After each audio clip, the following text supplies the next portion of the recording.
sepenuh hati kita menyampaikan puji dan syukur kepada Allah Subhanahu wa Ta'ala, di mana pada pagi hari ini hanya atas izin dan rahmat Allah juala bersama-sama kita telah dapat melaksanakan pembacaan ayat-ayat suci Al-Quran yang bersama kita mengawalinya dari ayat ke-57 dan mengakhiri pada ayat ke-59 dari surah Al-Kahfi. Mudah-mudahan atas segala ikhtiar, perjuangan, kesabaran di dalam kita menyiapkan diri dan melaksanakan pembacaan ayat-ayat ini, semoga Allah Subhanahu wa Ta'ala membukakan pintu rahmat, barakah, dan hidayahnya untuk kita semuanya.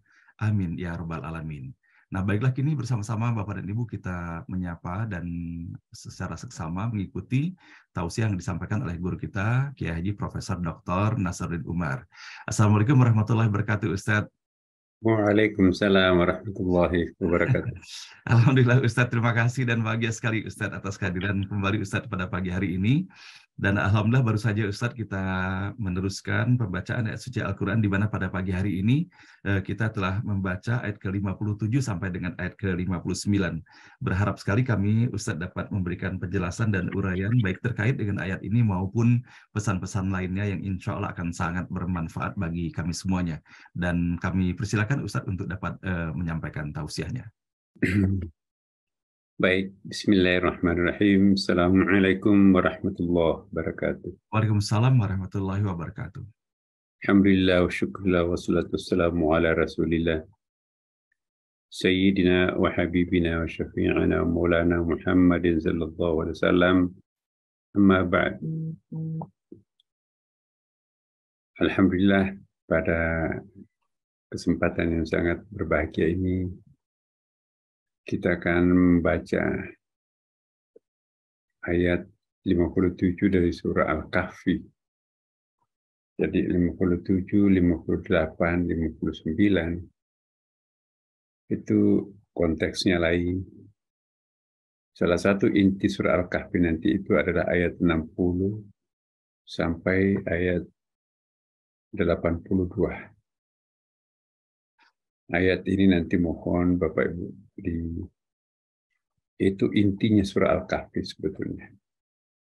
Ada lesson learning di dalam ayat 60 sampai ayat 82. Nanti minggu depan insya Allah mudah-mudahan ada waktu. Kalau itu dilewati mungkin nanti kita akan setback dulu karena ayat itu penting untuk kita jelaskan. Itulah kisahnya Nabi Khidir dan Nabi Musa alaihissalam. Jadi Musa itu adalah simbol orang yang dikaruniai kecerdasan intelektual. Sedangkan Khidir ialah sosok figur yang sudah matang, melewati tahapan-tahapan kecerdasan intelektual, kecerdasan emosional, dan kecerdasan spiritual. Ayat ini juga nanti akan menjelaskan kepada kita bahwa tidak otomatis seorang nabi itu akan menjadi lebih cerdas daripada orang-orang biasa. Khidir, dia bukan rasul, bahkan dia bukan nabi sebetulnya, hanya lebih merupakan wali. Ya. Khidir itu bukan manusia fiktif.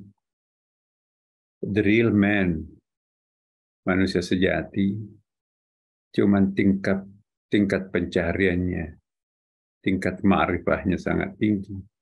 Sehingga seorang nabi, yaitu Nabi Musa, yang diklaim di dalam Al-Quran, nabi yang paling cerdas di dalam Al-Quran ialah Nabi Musa alaihissalam. Dia bisa berkomunikasi langsung dengan Allah. Ada ayatnya kan, wa kallamallahu Musa taklima. Ya. Allah atau Nabi Musa bisa bercakap-cakap langsung dengan Allah. Sedemikian hebatnya Nabi Musa. Tapi pada akhirnya, ya orang mencapai puncak kadang-kadang juga salah statementnya atau salah batin kira-kira. Karena Nabi Musa ini diberi kelebihan mampu menaklukkan Fir'aun. Sejarah menunjukkan tidak ada yang mampu menaklukkan Fir'aun Karena Fir'aun itu Bapak Ibu, itu kan bukan satu orang sebetulnya. Fir'aun itu nama sebuah gelaran kerajaan. Misalnya Hamengkubuwono, Hamengkubuwono 1, 2, 3, 4, 15. Dan seterusnya nanti ke depan ada Hamengkubuwono kan. Sama dengan Fir'aun juga, Fir'aun 1, 2, 3, 4, 5 nanti. Fir'aunnya bermasalah. Fir'aun yang diabadikan dalam Al-Quran ini adalah Paroh yang ke-12. Kalau kita lihat di Mesir, di musim Lefre, di situ ada Paroh kedua, 12 bersama Nefertitius itu ya, yang istrinya yang terkenal paling cantik sejagat ya. Ratu kecantikan sejagat pada waktunya adalah istrinya Fir'aun, Siti Asia, yang di dalam Bible disebutkan kadang-kadang digelar sebagai Nefertitius. Kalau kita lihat muminya masih keriting rambutnya ya, rambutnya berombak, biji matanya putih sangat putih, hitam sangat hitam. Padahal itu sudah 4.000 tahun lebih, hampir 6.000 tahun yang lampau. Suaminya yaitu Fir'aun yang tenggelam di Laut Mati, jasadnya diselamatkan, terbaring juga berdampingan di dalam museum Mesir itu. Siapa yang pernah ke Mesir, datanglah ke Museum Louvre itu, di situ kita akan melihat peninggalan Fir'aun. Ya, bukan main. Isinya piramid itu dikeluarkan, kemudian ditayangkan di dalam Museum Mesir tengah kota itu ya. Sudah nggak muat lagi ya. Museum yang bertingkat 4 itu ya. Saking banyaknya peninggalan itu. Tapi sebetulnya kalau kita lihat, nggak ada apa-apanya Mesir kalau dibandingkan dengan Baghdad. Baghdad itu jauh lebih tua daripada Mesir. Ya, dalam sejarah diakui bahwa Mesopotamia itu adalah kota yang paling pertama di dunia. Kerajaan Mesopotamia itu kira-kira 5.000 tahun sebelum Masehi. Itulah Baghdad. Cuman Baghdad ini seringkali hancur. Proses kerajaan Bila Lama, ada namanya kerajaan Bila Lama ya. Bila Lama yang melahirkan suatu code yang disebut Bila Lama Code yang sangat terkenal itu kira-kira sekitar 8.000 tahun sebelum Masehi. Ya, jadi kota yang paling pertama dihuni manusia dalam penelitian sejarah per hari ini ialah kota Mesopotamia. Bukti-bukti peninggalan sejarah kemanusiaan yang paling pertama itu adalah Mesopotamia. Itu tempatnya di sekitar Baghdad itu, Irak. Tapi kalau benar Gunung Padang yang di Jawa Barat itu, sesuai dengan yang dipromosikan oleh para antropolog, Bapak Ibu bisa melihat di internet, klik aja Gunung Padang. Di situ kita akan melihat bahwa ada sebuah peradaban yang jauh 3 kali lipat lebih tua daripada Mesir. Ini sedang dipublikasikan. Kalau itu memang dianggap oleh para antropolog fakta-fakta kebenaran, tapi ini dua antropolog Meksiko dengan Amerika Serikat menghabiskan umurnya ditambah dengan arkeolog teman-teman dari ITB sekarang sedang mengeksplorasi Gunung Padang, dan diyakini sangat hakul yakin oleh mereka bahwa itu adalah jejak-jejak kemanusiaan. Balok-balok batu yang di puncak Gunung Padang itu tersusun rapi sedemikian, itu menyerupai sebuah benteng kuno. Ya. Dan itu kalau itu benar 25.000 tahun sebelum Masehi. Berarti 28.000 tahun sebelum sekarang. Dengan demikian, itulah peradaban paling tua di muka bumi ini, ialah di Jawa Barat. Pithecanthropus yang pernah ditemukan di beberapa gua di Indonesia, itu juga membuktikan bahwa manusia itu kota lama sebetulnya. Ya, 2 juta tahun yang lampau fosil-fosil manusia itu sudah ditemukan di gua, di dalam gua-gua itu. Tapi itu belum bisa dipastikan apakah itu manusia atau sejenis makhluk lain. Tengkorak-tengkoraknya itu menyerupai manusia. Ada lagi ilmuwan Meksiko ini yang mencari kota yang tenggelam di dasar laut. Ditemukan anasir-anasir, fakta-fakta, artefak bahwa ada perkampungan di sekitar Pulau Ambon, Maluku itu ya. Itu ada perkampungan tua, lebih tua. Itu yang diduga pertama kali manusia itu hidup, berkebudayaan, berperadaban. Itu di kawasan Ambon, tapi sekarang jadi dasar laut. Karena kan apa ya istilahnya dalam Al-Quran itu wa inna lamusi'un.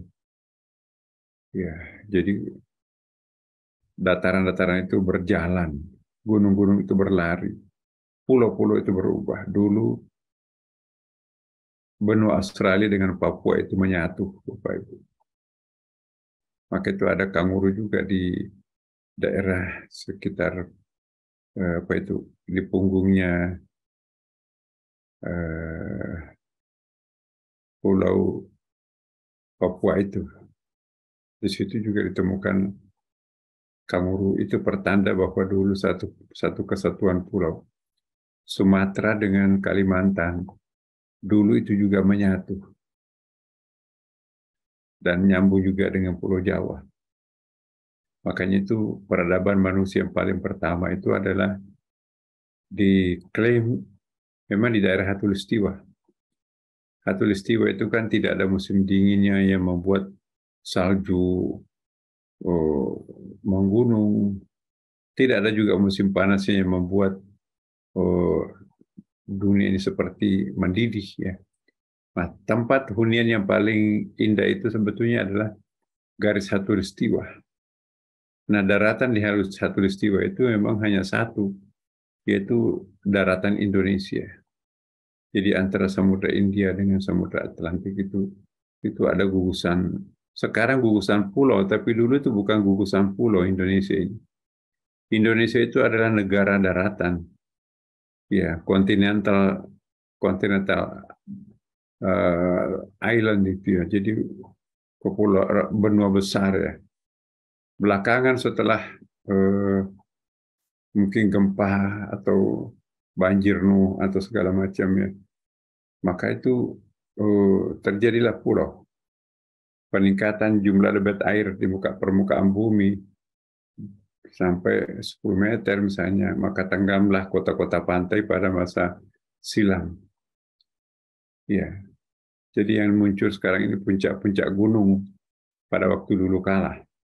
Jadi Pulau Jawa, gugusan Pulau Jawa dan Sumatera yang kita lihat dalam pulau, itu puncak-puncak gunung. Dasar kehidupan manusia itu di lereng-lereng pegunungan pada waktu itu, yang sekarang ini mungkin sebagian di antaranya antara Kalimantan Tengah, Kalimantan Barat itu yang menyatu dengan Pulau Jawa, Sumatera, itu sudah tenggelam. Bahkan itu sudah retak karena daerah gempa kan. Jadi ini satu gugusan pulau antara Sumatera, Jawa, dan Kalimantan dulu. Karena kita garis gempa ya, maka terjadi gempa berkali-kali, bahkan mungkin pernah sangat dahsyat. Maka retaklah, terpisahlah antara Kalimantan dengan Sumatera, antara Sumatera dengan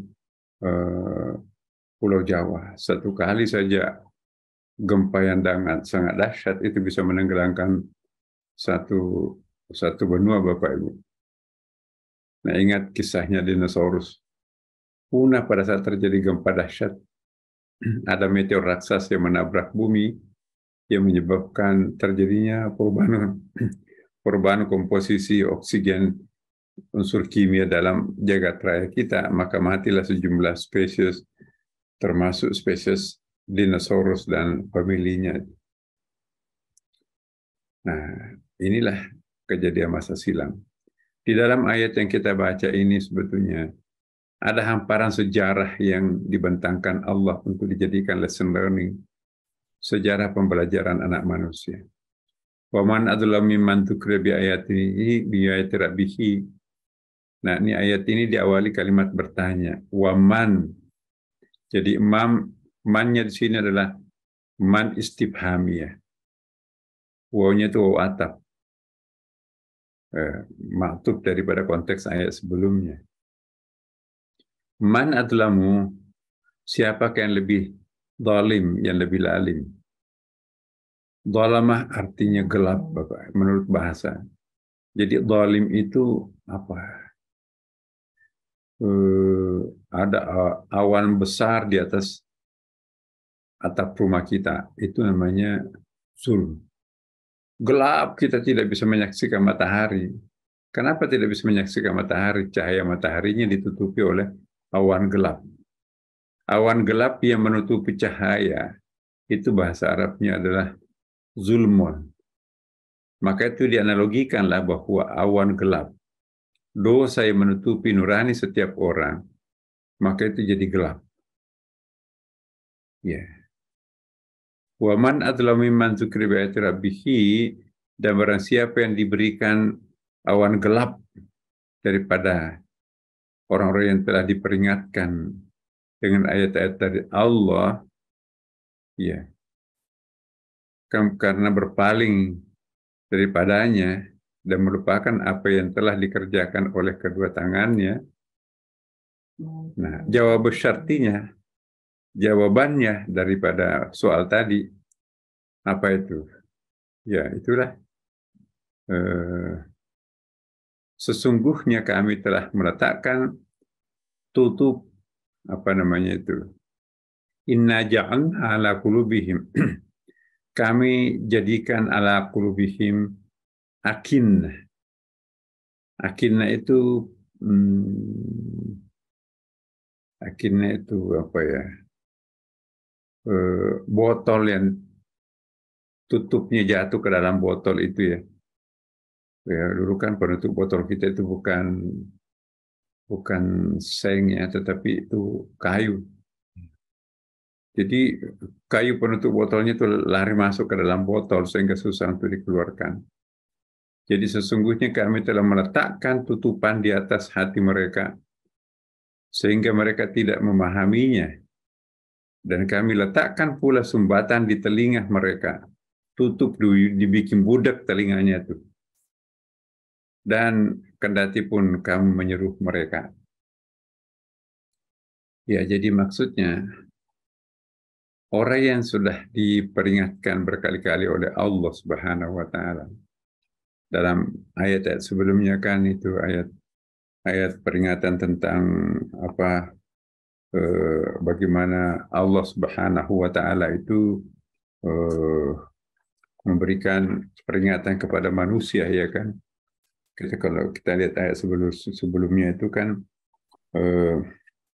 wa ma nursilul mursalina, kami tidak mengutus rasul-rasul itu kecuali untuk memberikan peringatan. Wa jadilul ladzina kafaru, ya, dan mendialogkan kepada orang-orang kafir bil batil yudhibihil haq, dengan jalan sesat yang mereka alami, ya, liyudakhidu bihil haq, itu agar apa? Supaya mereka itu bisa menemukan kebenaran.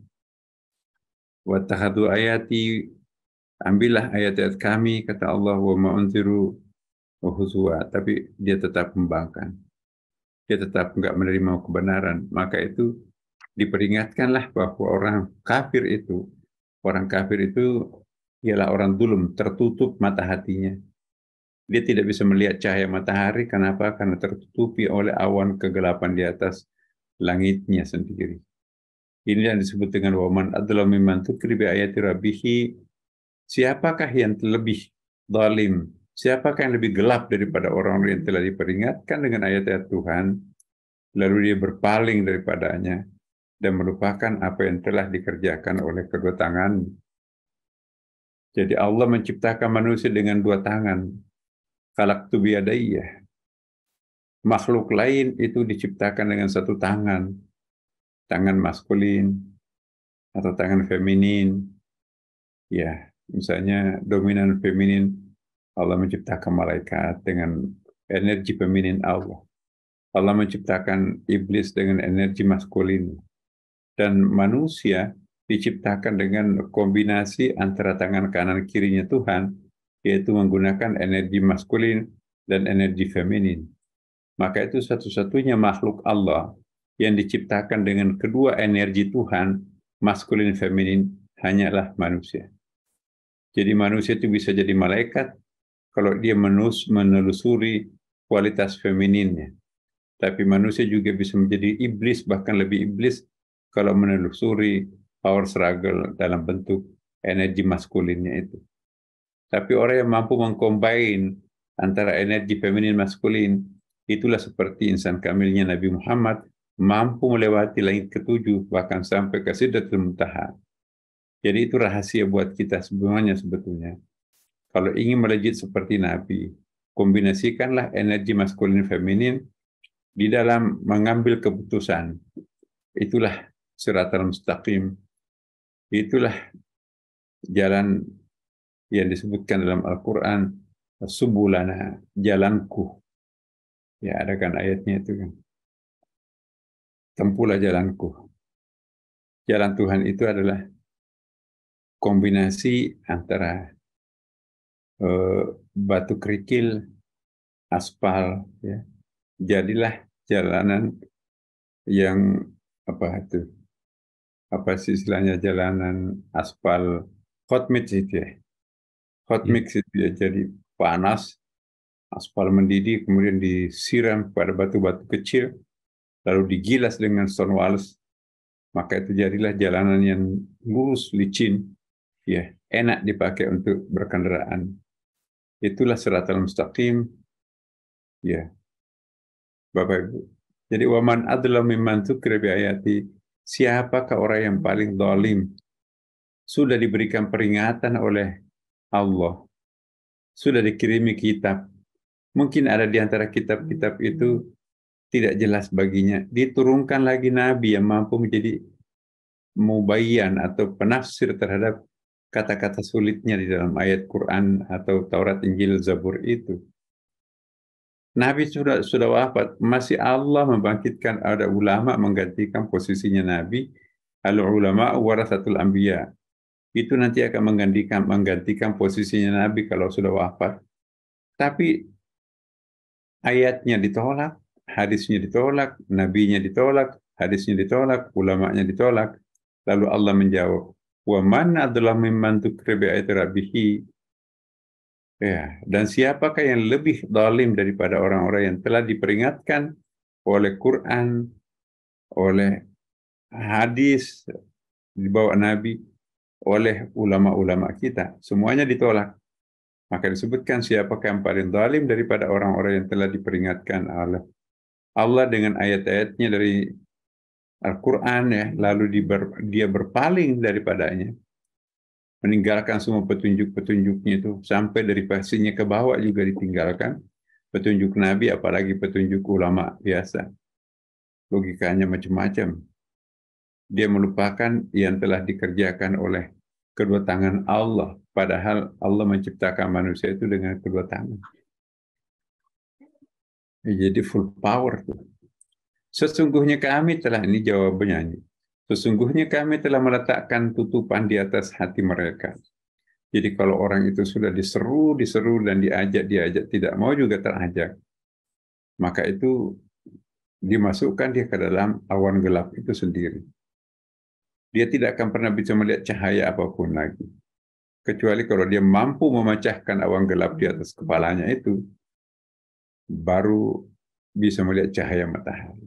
Jadi harus ada shock terapi yang memecahkan awan gelap di atas kepala itu, baru bisa melihat cahaya itu sendiri.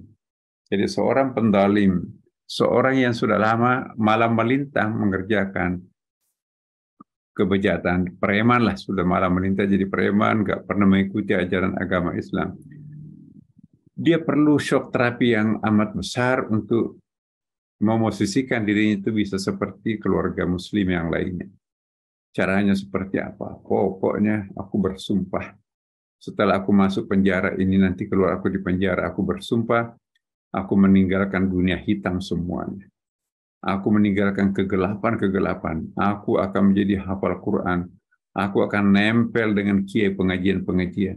Aku akan baca Quran. Sudah cukup bagiku untuk menggunakan pesta dosa.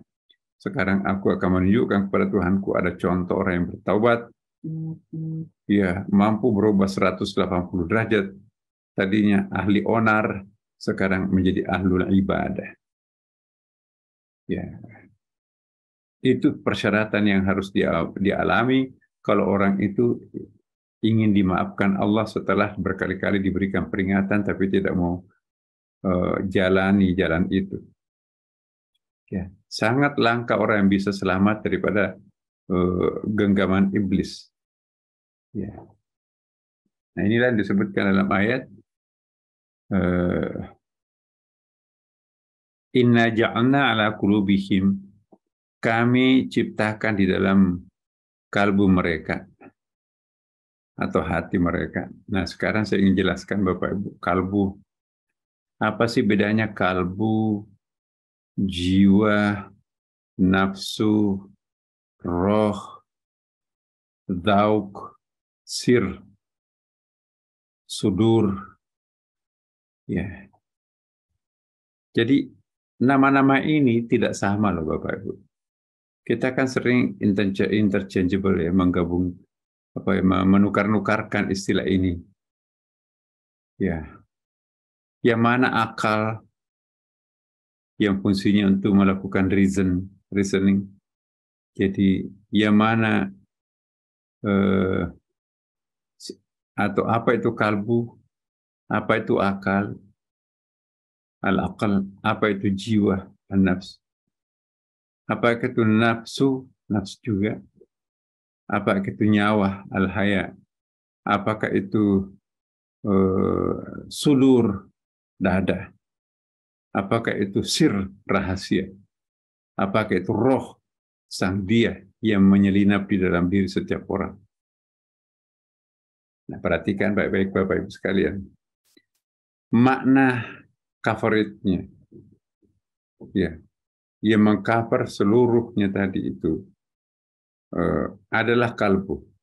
Jadi kalbu itu adalah genus, sedangkan spesiesnya itu ada spesies besarnya itu satu yang namanya dhauk, satu yang namanya sudur.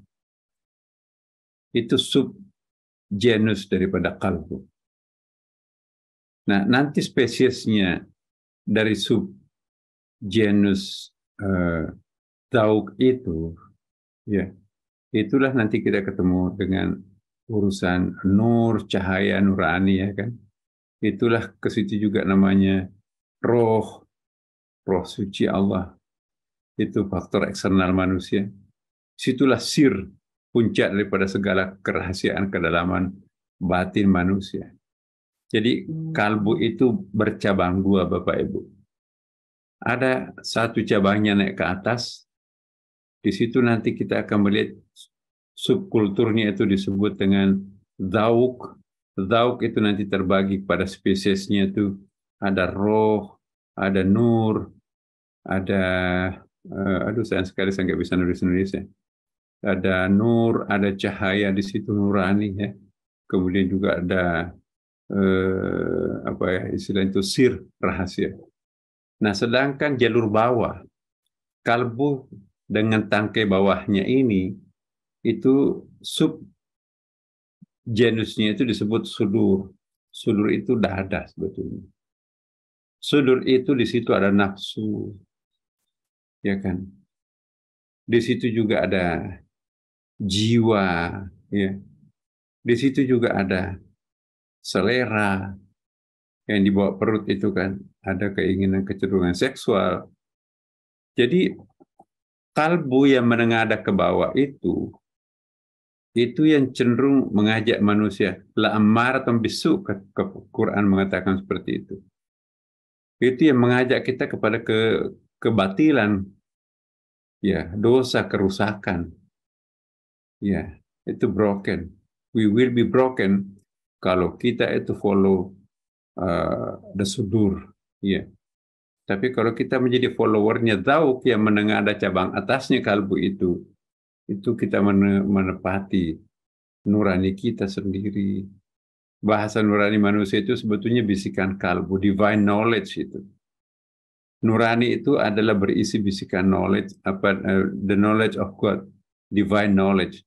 Di situ ada roh, di situ ada Dzauk, dan di situ ada sirul asrar, yaitu cenderung mengangkat kita ke langit. Jadi kalbu terbagi dua. Ada namanya Dzauk, ada namanya sudur.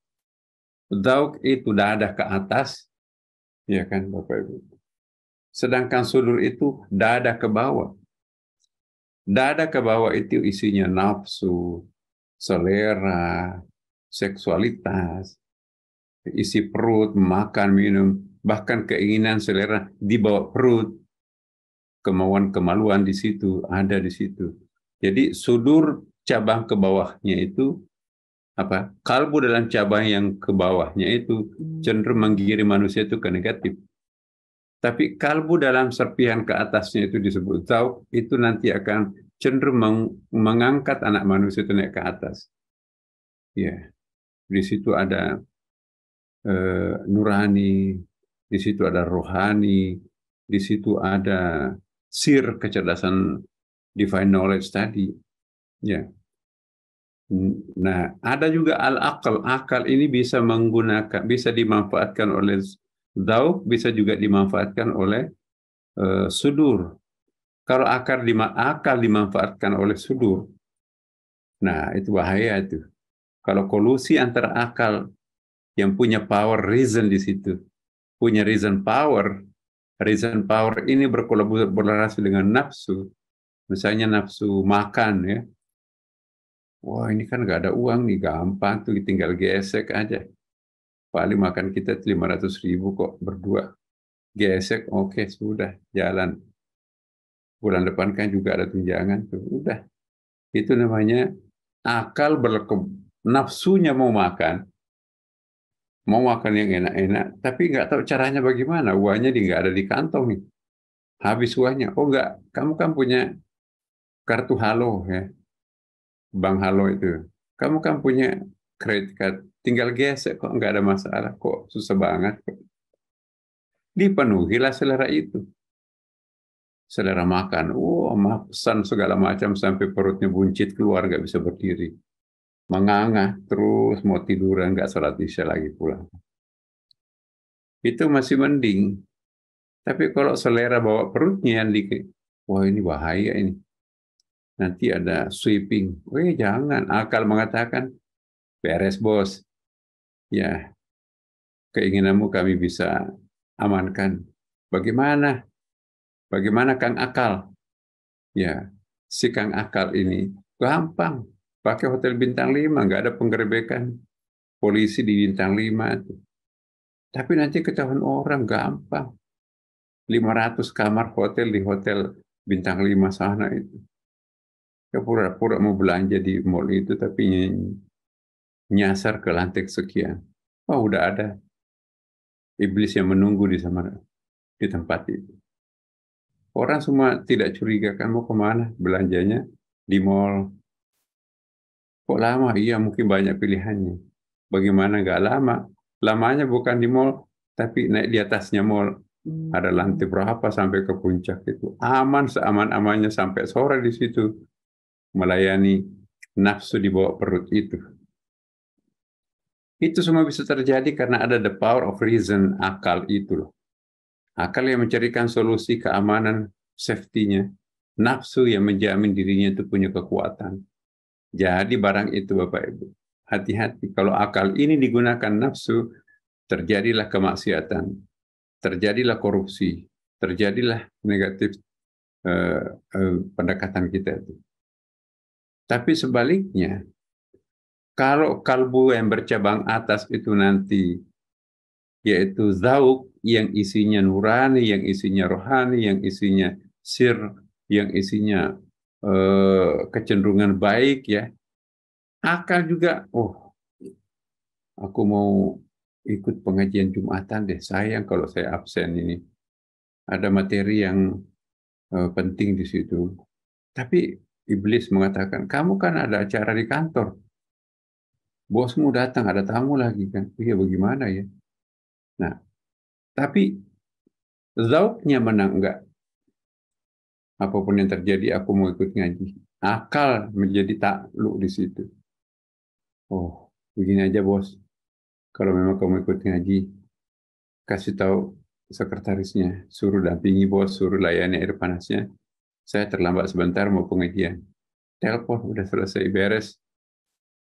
Jadi akal dimanfaatkan oleh zauk untuk kepentingan yang baik.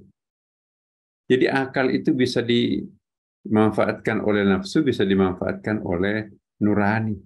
Kalau akal dimanfaatkan nurani, jadilah Superman, jadilah tokoh masyarakat, jadilah ulama, jadilah orang arif. Tapi kalau akal dimanfaatkan oleh nafsu, jadilah bosnya penjahat itu kan. Jadilah tokoh-tokoh hitam. Ada kan tokoh hitam, ada tokoh putih. Nah, jadi hati-hati. Makanya itu ada doanya Nabi kan. Allahumma ya muqallibal qulub, wahai Tuhan yang membolak-bolakkan hati, membolak-balikkan hati. Karena hati itu kalau telungkup, itu arahnya ke sudur, itu negatif itu. Tapi kalau hati itu menengadah ke atas, itu arahnya ke zauk, itu positif itu. Jadi kita nggak boleh menghilangkan nafsu, karena tanpa nafsu kita nggak ada. Manusia itu jadi karena ada nafsu, tanpa ada nafsu, manusia nggak ada kan Bapak Ibu. Kasarnya kalau saya katakan, tanpa ada ereksi, tidak mungkin ada manusia kan. Ereksi itu nafsu. What is erection? Ya, jangan ada anak-anak di sini kan. Nah, jadi kalau nggak ada ereksi nggak mungkin ada lahir. Jadi nafsu kita perlukan tuh. Tanpa nafsu nggak ada gairah. Tanpa gairah nggak ada keturunan. Ya kan. Cuman nafsu itu harus terukur. Ada persyaratannya. Jangan setiap hari nafsu. Bahaya itu. Setiap laki-laki itu punya kemampuan untuk melahirkan 3.000 anak. Jumlah sel sperma yang bisa menembus indung telurnya seorang perempuan itu kurang lebih 3.000 sperma setiap laki-laki. Bayangkan kalau tidak ada hukum pernikahan, ada syurutun nikah, syarat-syarat perkawinan, tidak boleh mengawini muhrim, anak nggak boleh digauli, ibu nggak boleh, kakek, tante nggak boleh. Orang-orang terdekat kita yang sering kita lihat auratnya itu tidak boleh dikawini. Yang bisa dikawini itu yang diperintahkan menutup auratnya penuh itu. Tetangga, masyarakat. Itu pun juga syarat perkawinan yang lain. Itu harus akil balik dulu baru bisa kawin. Itu pun juga harus manistata aminkumul ba. Itu harus punya kemampuan membiayai anak orang baru bisa kawin. Itu pun juga syarat lainnya. Itu harus ada KUA-nya, tercatat di KUA. Itu mensyaratkan diri di KUA itu kan pertama harus tidak punya istri pertama atau kedua. Kalau ada harus minta izin kepada istri pertama untuk kawin calon istri kedua. Perempuan normal nggak akan pernah kasih. Itu semuanya rem. Bagaimana yang 3.000 ini tidak menyebar? Ya, kalau setiap orang bebas berzina seperti kambing, tidak kenal anak, tidak kenal ibu, hantam semua. Bayangkan kali 3.000 setiap laki-laki itu. Tambah 100 bola dunia, itu nggak nampung manusia itu. Sedemikian ketatnya hukum perkawinan kita dalam Islam. Nggak boleh poligami, kecuali sangat memenuhi persyaratan yang amat berat itu. Itu pun juga populasi dunia ini sekarang ini sudah sekarang 8 miliar kan Bapak Ibu.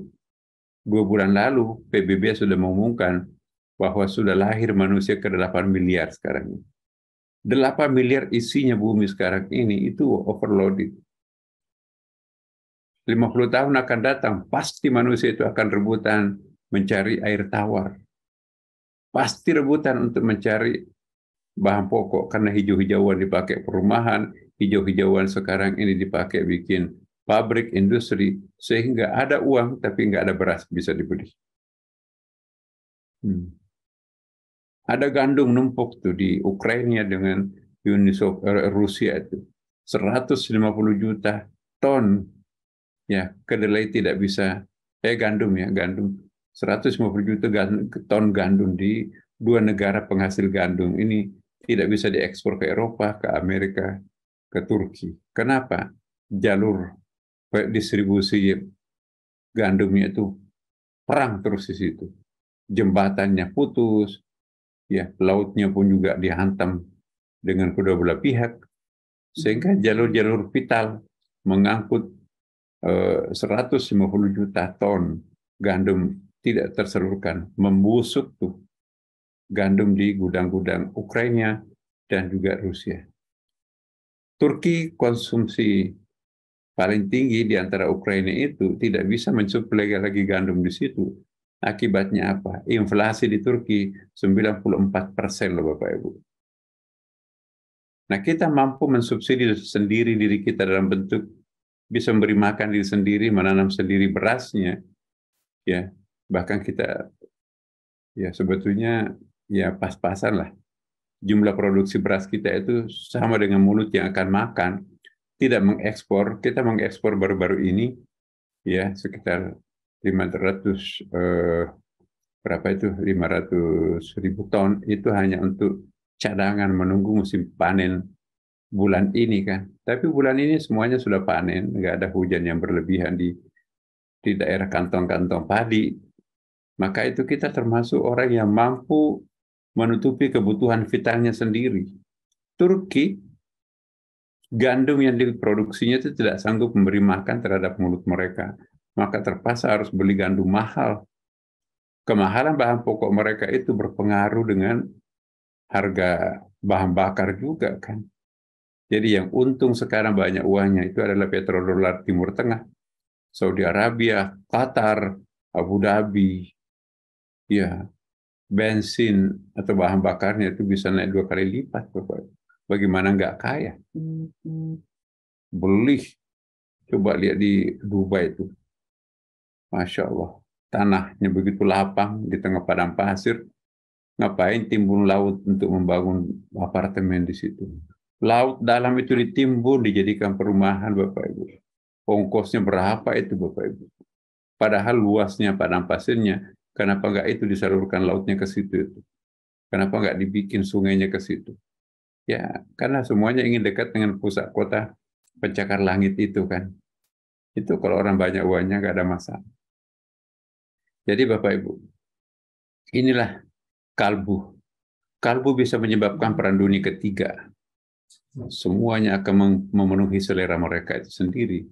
Nah, sekarang tantangan kita semuanya ini, pengajian ini diharapkan bisa menstabilkan kalbu kita, jangan terlungkup ke bawah, nanti akan didikte oleh hawa nafsu, tapi kita mau berusaha untuk konsisten kalbu kita menengadah ke atas, didikte oleh hati nurani, ya akal pun juga akan membackup kita, bahkan nafsu diperlukan pun juga bisa kita undang, sebatas dosis yang diperlukan. Jangan overdosis lagi, bisa poligami, halal tapi poligami. Ada persoalan sosial kan di situ Bapak Ibu. Tidak semua yang halal itu baik Bapak Ibu. Apa hadis Nabi itu? Ya, abaghdalul halali ila Allah at-talaq. Sesuatu yang halal tapi paling dibenci Allah. Coba. Ada sesuatu yang halal tapi paling dibenci Allah. Mestinya kan halal itu dipuji oleh Allah semuanya kan? Enggak. Ada sesuatu yang halal sangat dibenci Allah. Apa itu? Itu at-talaq, perceraian.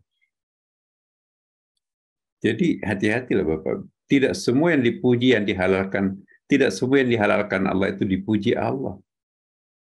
Ya. Apa itu? At-talaq itu hadis Nabi. Abagadul halali ilallah at-talaq. Sesuatu yang halal paling dibenci Allah ialah at-talaq. Kenapa talak itu? Talak itu Resikonya besar loh Bapak Ibu. Coba lihat, kalau ada perceraian, maka akan muncul orang miskin baru dua kelompok. Orang miskin baru yang akan lahir akibat perceraian itu, pertama adalah anak. Anaknya tadinya diantar ke sekolah favorit, sekolah unggulan, tiba-tiba pindah ke SD Impres di belakang rumah. Kenapa nggak ada yang mampu bayar?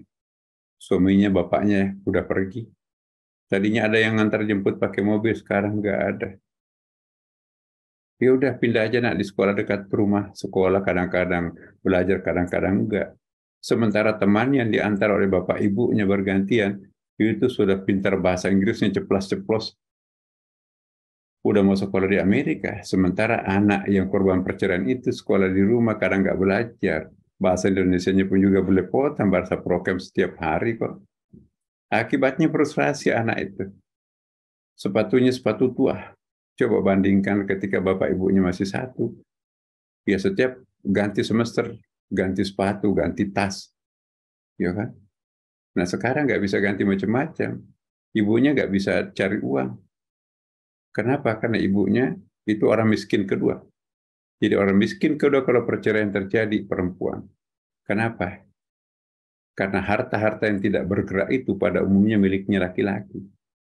Siapa punya nama STNK? Laki-laki. Siapa yang punya nama sertifikat itu? Laki-laki. Siapa yang punya deposito di bank? Laki-laki. Begitu cerai, perempuan nggak dapat apa-apa. Laki-laki kalau menjadi duda nggak ada bekasnya. Tapi kalau perempuan jadi janda, bersolek salah, tidak bersolek salah juga. Keluar rumah banyak, salah. Tidak keluar rumah juga lebih salah lagi. Keluar malam salah. Tidak keluar rumah nggak makan anaknya. Jadi gimana tuh? Menjadi janda di Indonesia sepertinya tidak apa ya. Indonesia tidak bertoleransi terhadap janda. Lebih bertoleransi kepada duda. Ya kan Ibu, lihat aja. Pantas dia bersolek, nggak ada suaminya tuh, cari laki-laki lagi. Salah. Tidak keluar rumah, salah juga. Beri makan anaknya gimana? Nah, jadi kalau ada perceraian, muncul orang miskin baru yang namanya anak dan perempuan. Hati-hati kita semua Bapak Ibu. Ini ada suatu bahaya di Indonesia sekarang ini. Terjadi booming perceraian. Ya, 80% atau begini ya statistiknya. Jadi 40% perceraian setiap tahun. Itu data dari penelitiannya apa itu anaknya Gus Dur tuh, kakaknya Mbak Yeni itu di Yogyakarta. Ya, jadi nah itu. Kalau perkawinan di Indonesia menurut data dari Kementerian Agama KUA 2.100.000 orang rata-rata kawin setiap tahun. 2.100.000 pasang maksud. Perkawinan berarti 4.200.000 orang kawin kan setiap tahun tuh. Nah 40% diantaranya itu cerai. Masya Allah. 80% perceraian itu adalah orang dalam pasangan rumah tangga masih muda. 5 tahun ke bawah. Coba kita lihat. Terjadi perceraian baru di Surabaya, artis itu kan, laporkan suaminya karena KDRT. Itu perceraian. Apa jadinya mereka nanti itu? Ya. Jadi dulu yang menceraikan laki-laki. Nah sekarang yang dicerai, ya Bapak Ibu, 80% sekarang ini perceraian itu ya usia pasangan rumah tangga muda, 5 tahun ke bawah.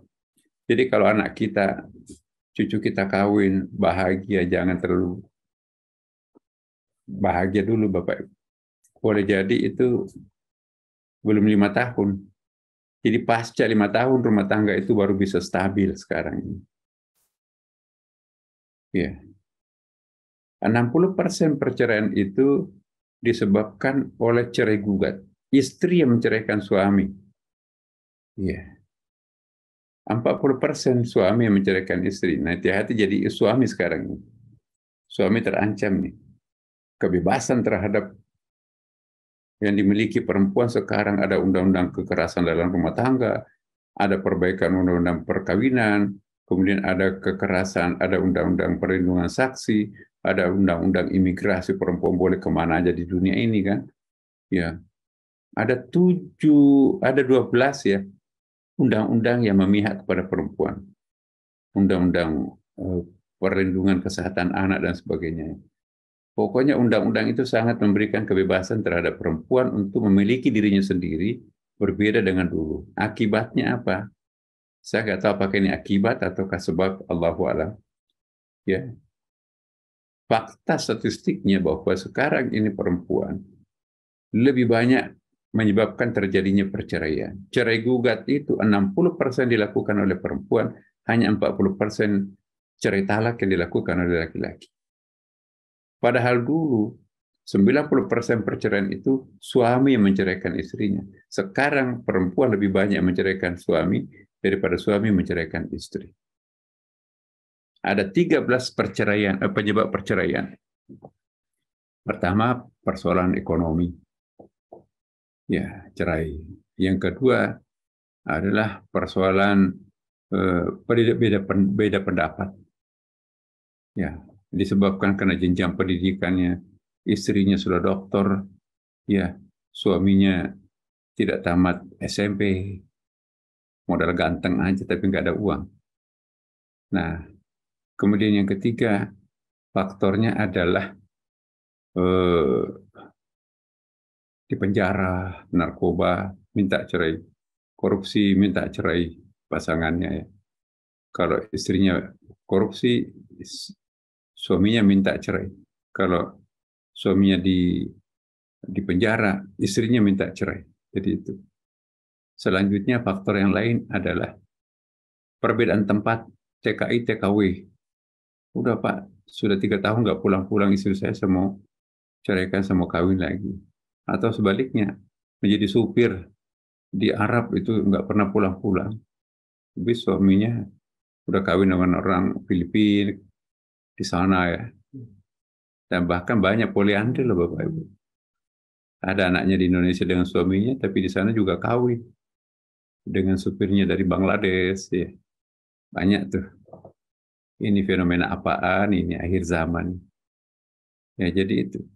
Dan yang paling menarik adalah perceraian politik. Salah satu provinsi di Indonesia, ya, 500 kasus perceraian karena perbedaan politik. Pilkada ini. Suaminya memilih si A, istrinya memilih si B, cerai. Satu jurukamnya A, satu jurukamnya si B, berperkara di pengadilan. Ya, suami istri berhadapan-hadapan di kantor pengadilan sebagai saksi. Ada tuh contoh kasus di Makassar, Bapak.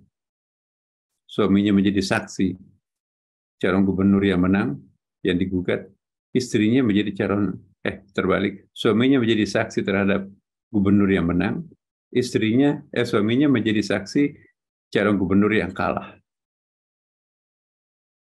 Ya, gubernur yang kalah dan menang ini rangkulan baikan sekarang. Yang jadi saksinya itu cerai sekarang. Jadi itu satu pemandangan indah, tanda kutip ya, pemandangan yang tidak elok lah. Dan yang paling mengerikan Bapak Ibu sekalian, 1.500 perceraian disebabkan karena murtad. 3 tahun terakhir ini, saya ingin memberikan PR buat Bapak ini. Kalau bagi saya 10 orang perceraian karena murtad, ya suaminya kok pindah agama atau suaminya kembali ke agama lainnya, dia lebih memilih untuk menjadi janda daripada menjadi bergabung dengan suaminya non-Muslim. Karena itu fasih perkawinan menurut fikih kan Bapak Ibu. Karena kalau suami pindah agama, itu sudah bukan suami lagi. Perceraian terjadi dengan sendirinya karena tidak boleh suami istri terjadi perceraian. Artinya tidak boleh perempuan muslimah kawin dengan laki-laki non-muslim. Nah ini angkanya boleh dicek di pengadilan agama, Mahkamah Agung Bapak Ibu. 1.500 rata-rata setiap tahun perceraian karena murtad. Jadi ada 1.500 suami pindah agama, meninggalkan istrinya muslim. Itu yang melapor. Kalau yang nggak melapor, udah nikmati aja walaupun agamanya lain. Jangan-jangan itu fenomena gunung es. Jangan-jangan 5.000 orang non-muslim sekarang ini menjadi murtad. Yang terdeteksi adalah hanya 1.500 orang. 1.500 perempuan muslim konsisten terhadap keimanannya, tidak mau lagi dengan suaminya karena pindah agama. Coba kalau orang nggak punya agama, orang agamanya lemah, ya banyak tuh selebriti, nggak peduli, beda agama, yang penting aku sudah punya anak, aku bahagia, terserah Tuhan. Nah itu. Nah perempuan yang mempertahankan keimanannya 1.500, kira-kira persentase perempuan yang beriman seperti ini berapa? Jangan-jangan ini fenomena gunung es yang tampil di permukaan 1.500 per tahun, tapi di bawahnya jangan-jangan 4.000 orang, yang lainnya udah diam aja. Nah kalau ini yang terjadi seperti itu, berarti ada sesuatu yang sistematis kan Ibu. Ini fakta dalam statistik. Ini PR untuk kita semua. Jangan-jangan anak kita juga termasuk di antaranya. Kawin dengan non-muslim. Apa sikap anak kita? Apa sikap kita dan seterusnya. Ini PR berat buat kita semuanya. Inilah tantangan Indonesia sekarang. Ini kepanjangan Bapak Ibu sekalian. Saya kira kita belum masuk ke ayat berikutnya. Nah, jadi inna ja'alna ala qulubihim akinnah ayafqahu wa fi adanihim waqra. Jadi di dalam telinganya itu sudah budak, nggak mau dengar nasihat. Wa in tad'uhum ilal huda fala yahtadu idan abada. Sekalipun kita berikan nasihat itu nggak bakalan bisa. Kenapa? Itu sudah membatu. Kalbunya nggak bisa berbolak-balik. Kalau bolak-balik itu kan masih bisa menengadah ke atas sedikit-sedikit ya. Ini udah kayak baut yang karatan, nggak bisa di setel lagi. Nah, itulah perumpamaannya kalau orang nggak mau mendapatkan petunjuk, maka ibaratnya baut yang sudah karatan nggak bisa dirubah lagi. Demikian Bapak Ibu, wassalamualaikum warahmatullahi wabarakatuh. Waalaikumsalam warahmatullahi wabarakatuh. Masya Allah, terima kasih Ustadz atas uraian yang disampaikan pada pagi hari ini, baik menyangkut ayat yang sedang kita baca, yaitu pada ayat ke-57 maupun tambahan uraian lainnya mengenai fenomena yang terjadi pada masyarakat kita sekarang ini. Nah, mohon izin Ustadz bahwa di dalam kolom pertanyaan pada pagi hari ini sudah ada beberapa pertanyaan yang disampaikan. Nah, yang pertama mungkin kami mencoba scroll saja Ustadz pertanyaan yang disampaikan dalam hal ini oleh Pak Kristiono pada menit ke-6.33.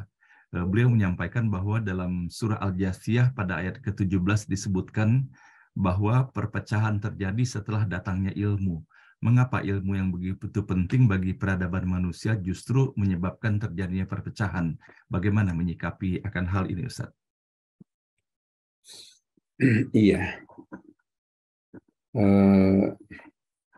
Hati-hati kita menafsirkan ayat. Perpecahan, perbedaan, kontradiktif, konfrontatif, apalagi apa ya istilahnya itu, bisa tawakuf ya, bisa. Begini, kita harus tahu bahasa Arabnya ikhtilaf dengan ikhtilaf itu ikhtilaf perbedaan pendapat. Itu boleh. Kemudian juga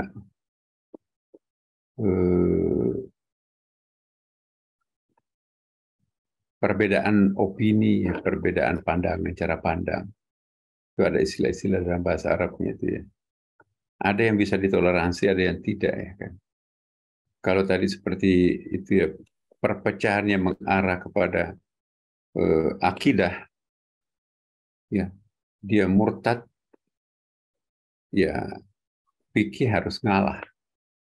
Artinya begini, kalau sudah suami murtad, istrinya masih tetap muslim, menurut pandangan ulama fikih tidak boleh lagi ditoleransi. Itu sudah rusak perkawinan. Kalau dia mau bersyahadat ulang, maka kawin lagi. Iya, kawin lagi itu. Jadi itu perbedaan yang tak tertolerir. Gitu.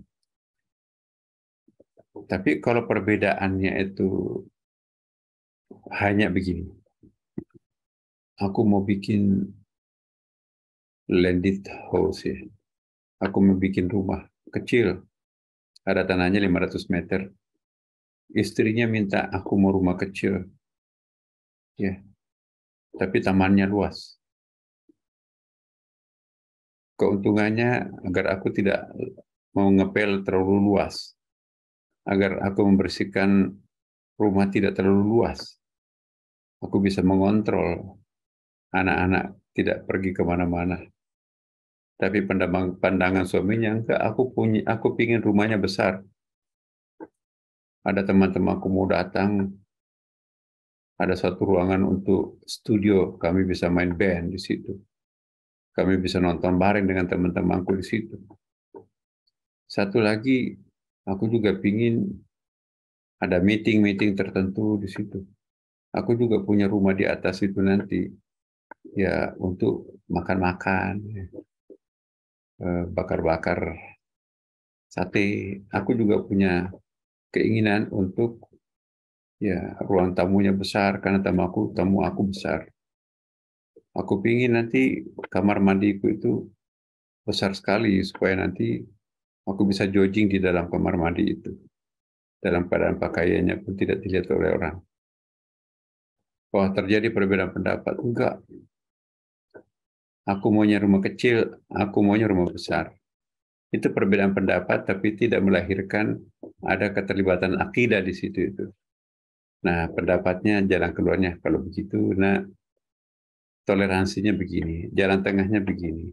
Yang prioritas apa? Udah studio untuk band nggak usah lah. Anda datang ke rumah karaoke aja, nggak jauh kok dari rumah sini ini. Untuk makan ngapain juga, dapur kan kecil.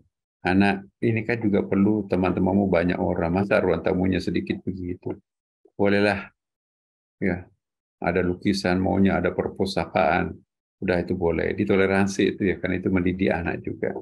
Udah, suami istri itu damai kembali. Jalan tengahnya dijalan tengahi oleh mertua atau iparnya itu. Jadi itulah perbedaan pendapat. Tapi kalau perpecahan disebabkan oleh akal, itu juga tidak tertutup kemungkinan karena al-aqlu hijabul akbar apa? Al-akbar hijabul akbar. Akal pikiran itu hijab yang paling tebal memisahkan Allah dengan Tuhan. Akal mengatakan nggak mungkin ada kehidupan sesudah mati. Tapi agama mengatakan ada kok. Ya. Idza mata bunu Adam in kata amaluhu waladun saleh.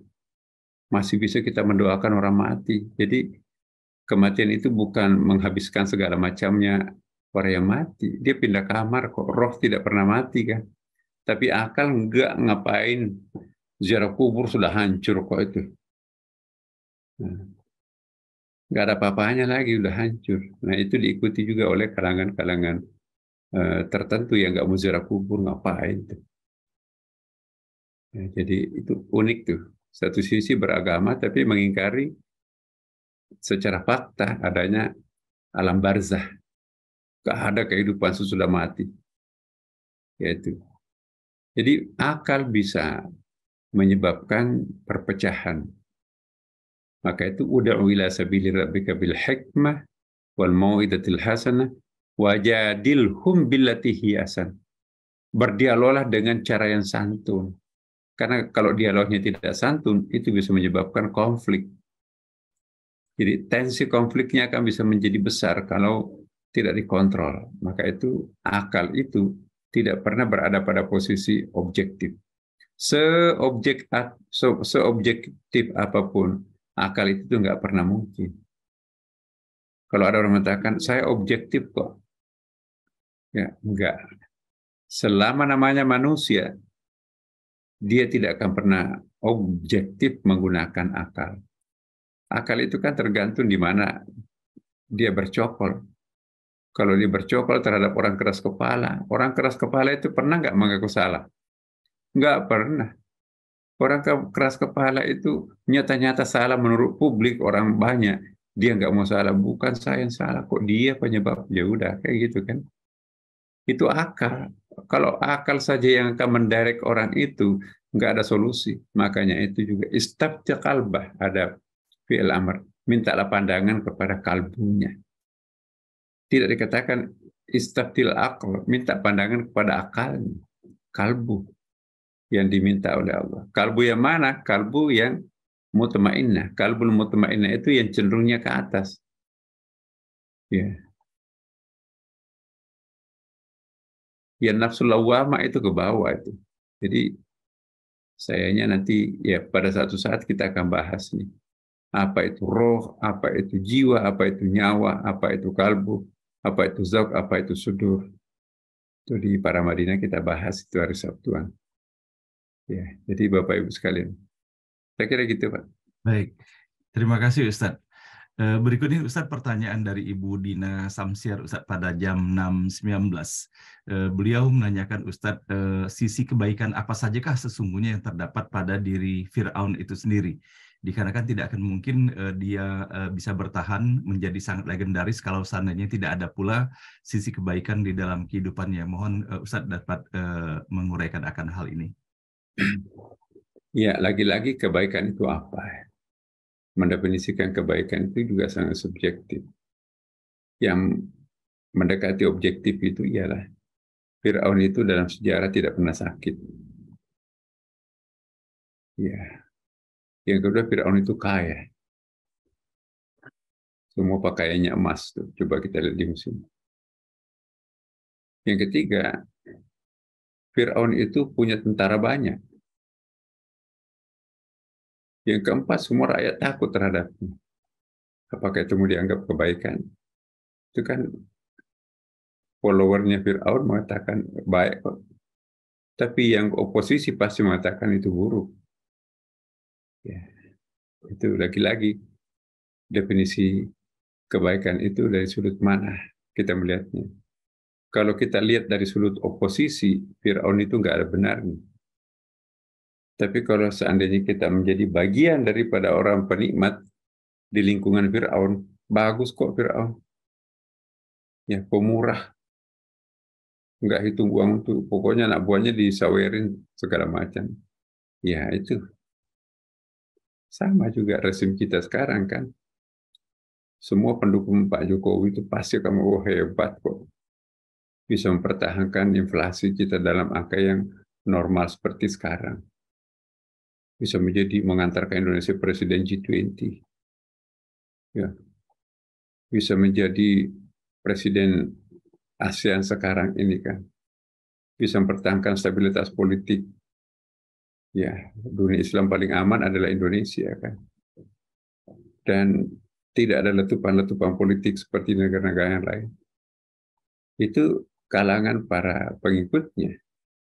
Tapi kalangan oposisi juga ada nggak bisa tidur, resah. Waduh, negara ini kita diserbu Cina. Negara ini, aduh, utangnya banyak nih. Siapa yang bayar, bagaimana bayarnya? Negara ini, aduh, yang kaya makin kaya, yang miskin semakin kere. Bahaya ini. Jadi seolah mau kiamat besok ini. Jadi tergantung subjektivitas kita itu semuanya. Kita berada di mana, itu juga ikut menentukan definisi baik dan buruk itu sendiri. Ya, saya kira gitu. Baik, terima kasih Ustadz. Dan berikut ini Ustadz, kami mencoba menelusuri pertanyaan yang disampaikan oleh Pak Kunto di sini. Nah, beliau menanyakan, sebentar Ustadz. Dari Pak Kunto, beliau menanyakan bagaimanakah konektivitas di antara ruh, nyawa, dan jiwa. Apakah ruh seluruh umat manusia itu sama? Wa nafakhtu fihi min ruhi faka'u lahu sajidin. Ayat lain, tsumma sawwahu wa nafakha fihi min ruhi. Ya kan? Wa ja'ala lakum sam'a wal basara wal fu'ada kullu ulaika kana, dan seterusnya. Jadi apa perbedaan roh dan nyawa? Nyawa itu sama yang dimiliki binatang, ayam, loncat-loncat pertanda dia masih punya nyawa kan. Ya, lalat yang berterbangan, dia punya nyawa itu. Kalau nggak bisa terbang, mati dia. Ya. Kemudian ikan tuh berenang-renang, lincah. Itu kan ada nyawanya kan. Enak tuh, kembang anggrek itu kan segar hijau. Kenapa dia segar? Karena ada nyawanya. Jadi tumbuh-tumbuhan, binatang, burung, manusia, sapi, itu punya nyawa. Kalau nggak ada nyawanya, membusuklah dagingnya. Manusia, binatang, ya lapuklah pohon yang tumbangnya mati itu. Karena nggak bisa lagi mengisap, menikmati seri-seri makanan yang diisap dari akarnya. Udah terputus kan. Tapi kalau nyawa, nah, ini unsur luar manusia. Kalau nyawa itu inherent dengan manusia, sedangkan roh itu ada faktor eksternal. Jadi roh itu eksternal faktor daripada manusia itu sendiri. Kalau manusianya mati, dalam arti terpisah nyawa dengan tubuhnya pasti mati kan.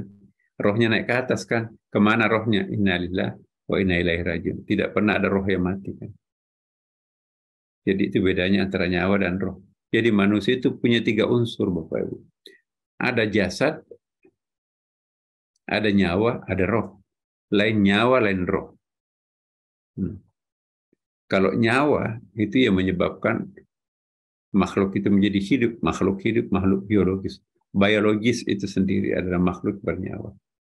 Sedangkan roh atau spirit itu dari Allah. Ya. Ketika Adam masih hanya memiliki badan atau tubuh dan nyawa, nggak ada perintah sujud. Nanti setelah diinstal unsur ketiganya, wa nafakhtu fihi min ruhi faka'u lahu sajidin. Barulah malaikat itu sujud kepada Adam setelah ditiupkan roh oleh Allah. Kapan manusia ditiupkan roh?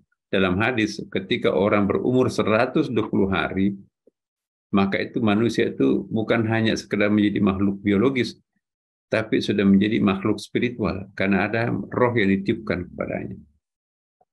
Kandungan usia 120 hari, itu ditiupkan roh. Maka itu menurut Imam Abu Hanifah, membunuh orang atau membunuh janin, menggugurkan janin yang sudah berumur 120 hari, sanksinya itu sama dengan mensanksi orang hidup. Ya.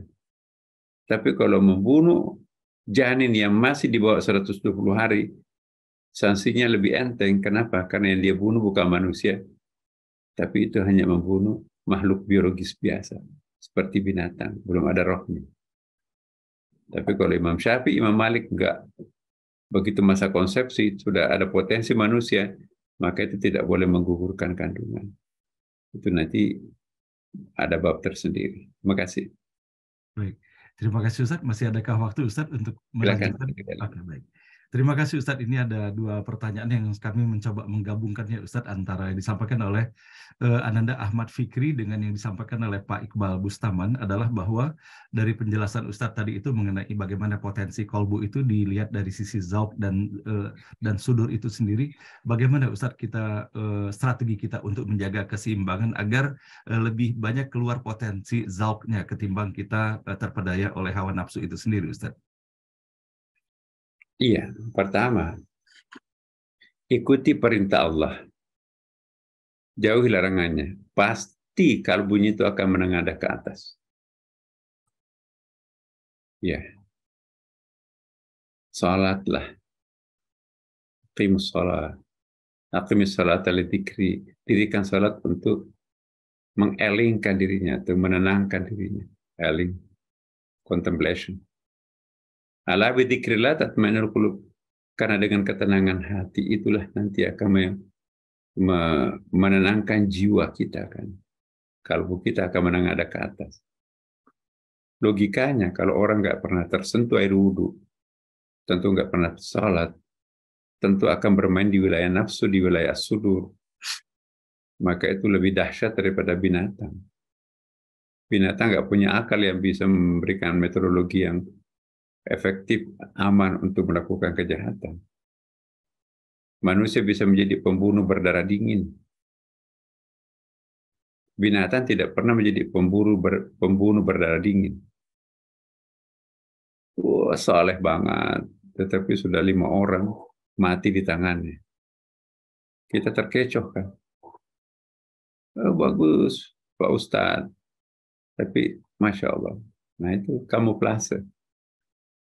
Nah jadi kalau ingin menjadikan dirinya lebih positif, ikuti ajaran agama. Apa yang dilarang? Kita dilarang berzina, jangan ambil haknya orang lain, ya kan? Jangan sombong, jangan angkuh, jangan berbohong. Pasti kita akan dicintai banyak orang. Tapi kalau kita melakukan kebalikannya, rampok sana sini, bangga sombong, ngata-ngatain orang, pasti umur kita pendek, ditembak di mana kita besok itu, ya kan? Tapi kalau orang tawadu, ada nggak yang benci tawadu? Kalau kita kanaan merasa puas apa yang Allah berikan pada dirinya, ada nggak yang benci orang kanaan? Muru'ah, memelihara anggota badan pembicaraannya untuk tidak menyinggung perasaan orang lain. Ada nggak yang benci? Nggak ada. Dia sangat-sangat zuhud, tidak lagi dunia oriented. Dia fakir, dia nggak pernah menyebabkan orang lain itu menjadi miskin. Nggak ada yang tidak suka orang itu. Nah, memang berat karena kita harus melawan nafsu, melawan diri sendiri.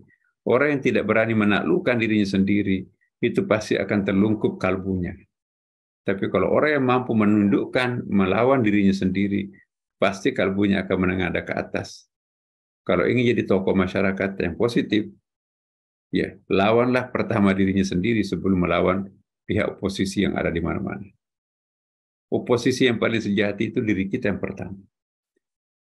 Kalau kita mampu melawan oposisi dalam diri sendiri, oposisi di luar diri kita itu gampang kok. Lebih gampang menundukkan oposisi dalam diri sendiri dalam bentuk nafsu ketimbang oposisi yang dalam bentuk partai-partai politik yang oposan di sana. Itu. Saya kira gitu, Pak. Baik. Terima kasih Ustadz. Apabila masih ada waktu kami lanjutkan Ustadz dengan berikutnya. Ya terakhir ya. Oke, baik.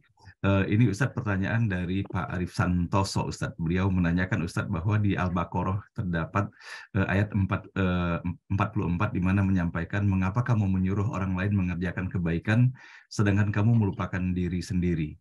Nah, kemudian beliau ingin mempertanyakan hal ini, bagaimana apabila hal ini dihubungkan dengan penjelasan Ustadz pada pagi hari ini yang terkait mengenai masalah zalim dan kalbu itu Ustadz.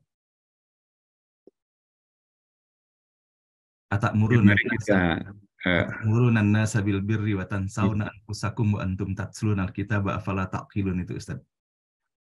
Ya, kita lihat dulu ayatnya Bapak Ibu. Mari kita lihat. Al-Baqarah ayat 44. Ini kan? Ya, betul Ustaz. Coba kira-kira image apa yang muncul membaca ayat ini? Ada ayat yang mirip dengan ini di agak surah yang tinggi itu.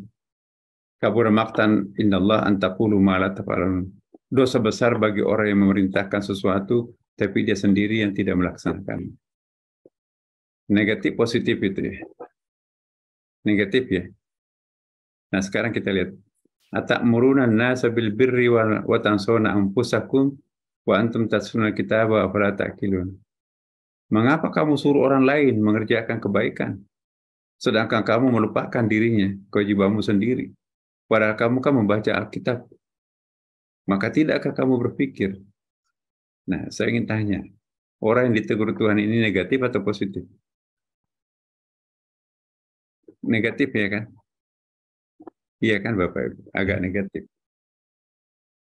Nah, coba bayangkan. Suasana kebatinan diri kita itu bisa mempositifkan sesuatu yang tadinya negatif dan bisa menjadikan ayat yang tadinya positif menjadi negatif. Sekarang sepintas ayat ini kan orientasinya menjadi negatif ini kan. Karena ada orang kok memerintahkan orang lain melakukan, dia sendiri tidak melakukannya. Jadi itu negatif atau positif? Ya negatif ya kan Bapak Ibu. Saya ingin membaca ulang ayat ini dalam perspektif yang berbeda, kondisi batin yang berbeda, dengan merujuk kepada pribadi saya. Jadi betapa subjektif itu bisa mempengaruhi penafsiran sebuah ayat.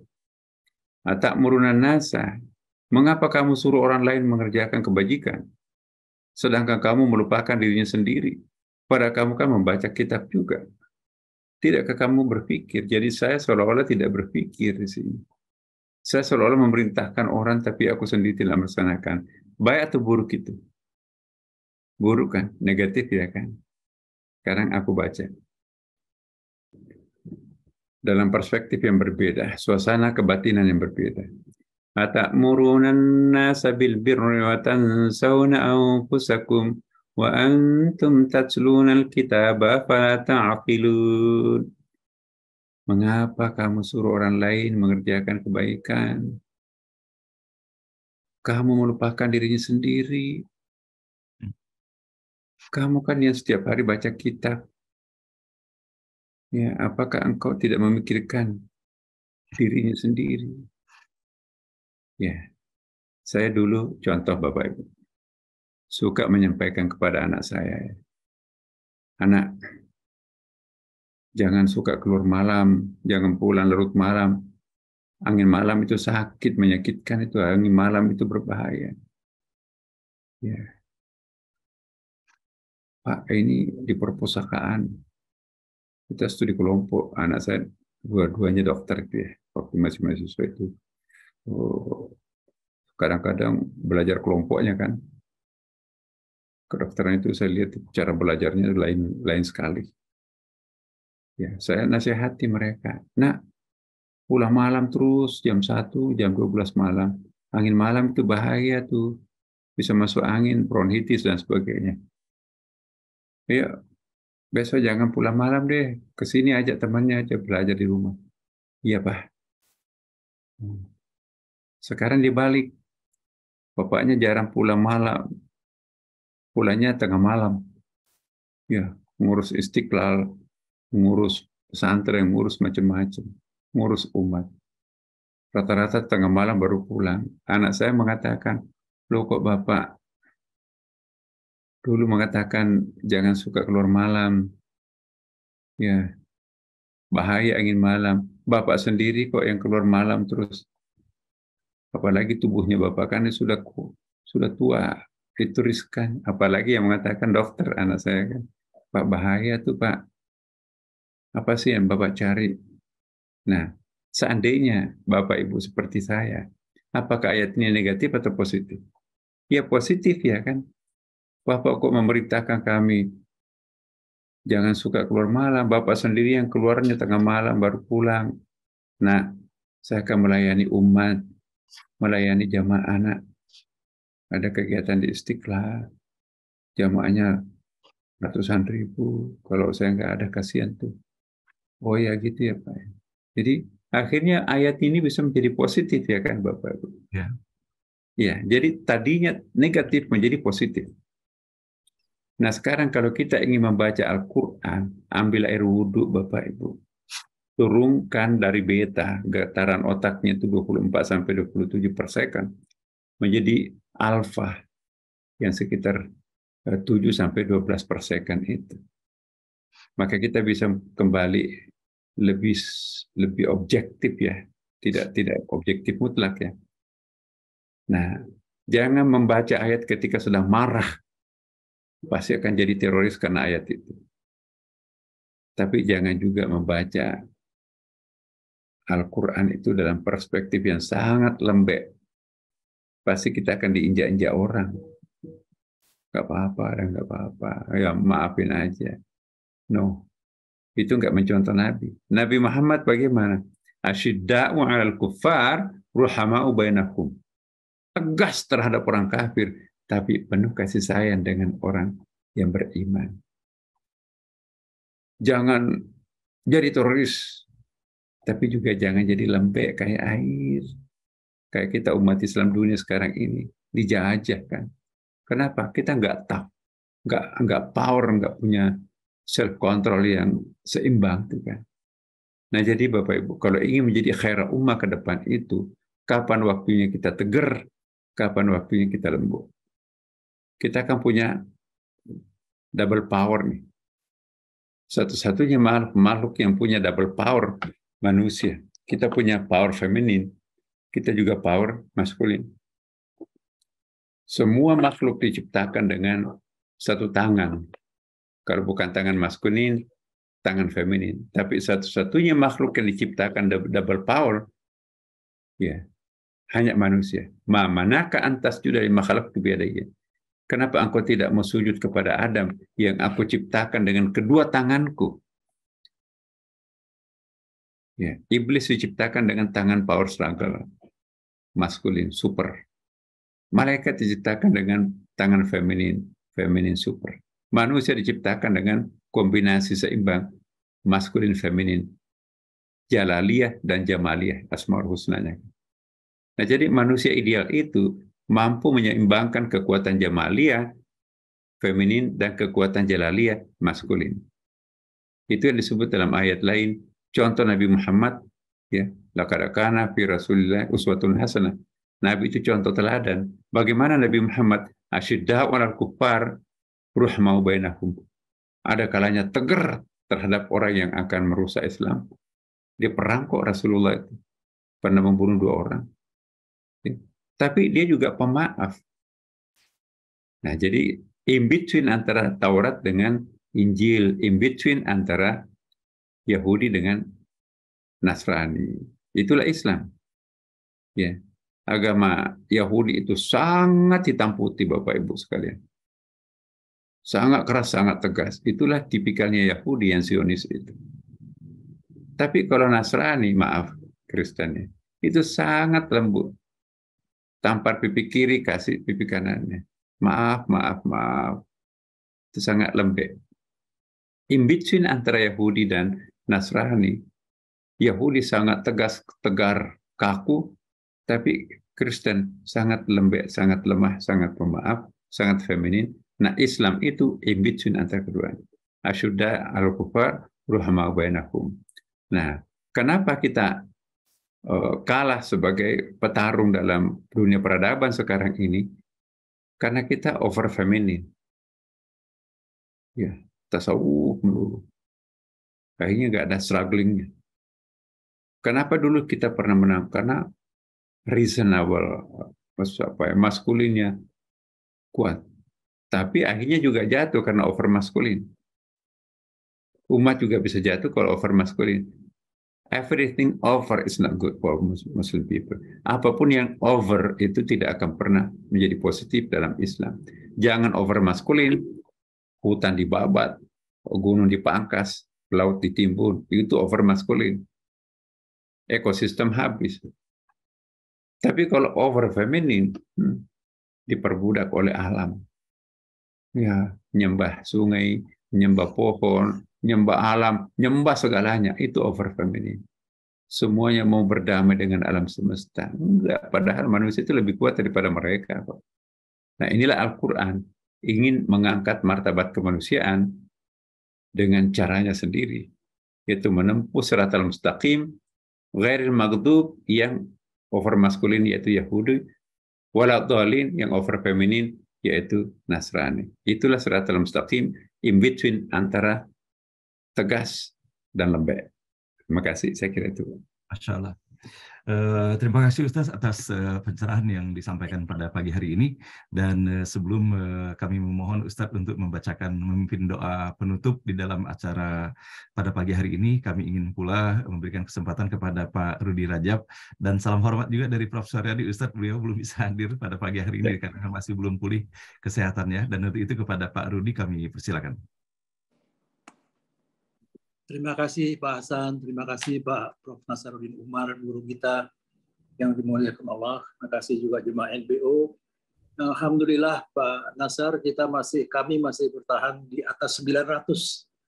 Jadi hanya beberapa yang left sampai 1,5 jam, hampir 1,5 jam uraian Prof. Nasar diserap semua oleh jamaah NBO. Assalamualaikum warahmatullahi wabarakatuh. Waalaikumsalam warahmatullahi wabarakatuh. Alhamdulillahirabbil alamin wassalatu wassalamu ala Rasulillah sallallahu alaihi wasallam wa haula wa la quwata illa billah. Hari ini kita dapat pemahaman penuh 1,5 jam. Kami catat tadi Pak Ustadz dari Prof. Nasaruddin, guru kami semua dan guru bangsa, yang meliputi multidimensi pembahasan dan pencerahan.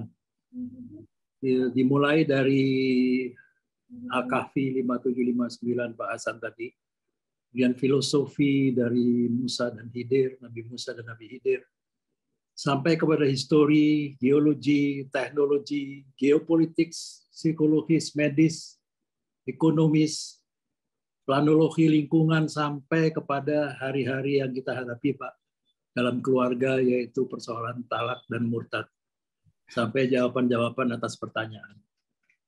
Ya memang Prof. Nasar ini, pemahaman kami ini semua ini masih sangat dangkal terhadap apa yang kami tangkap.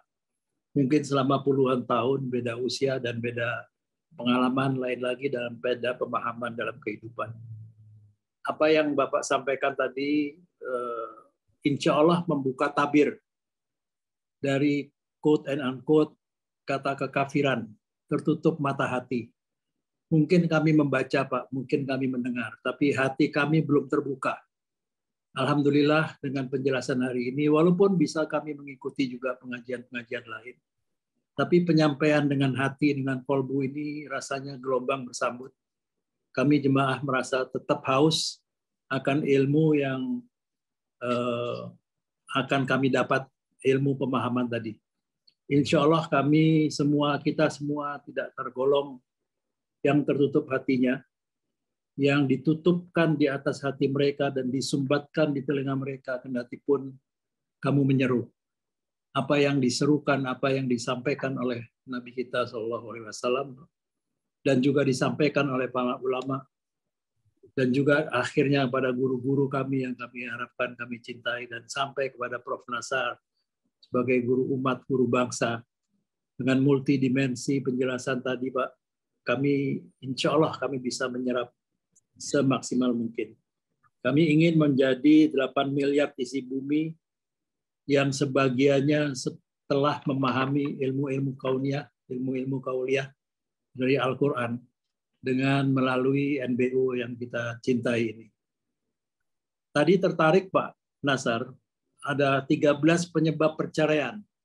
Saya yakin ibu-ibu dan bapak-bapak juga yang sudah menjadi nenek, jadi kakek, kami semua menyimak dari ekonomi, beda pendapat, perbedaan penjara, narkotika, korupsi, sampai kepada kemurtatan suami atau istri bina agama. Dan yang lain-lain topiknya itu menghendaki membutuhkan Pak kajian tersendiri. Kami juga memohon agar supaya ini yang kejadian sehari-hari di rumah tangga ini, konon kalau urusan Menteri Dalam Negeri adalah urusan ibu-ibu, urusan Menteri Luar Negeri adalah bapak-bapaknya. Sekarang ini sudah beda filosofinya Pak Prof. Nasar.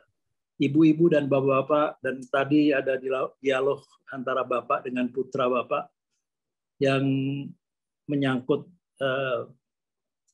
saling menjaga, saling mengingatkan, saling memberi contoh.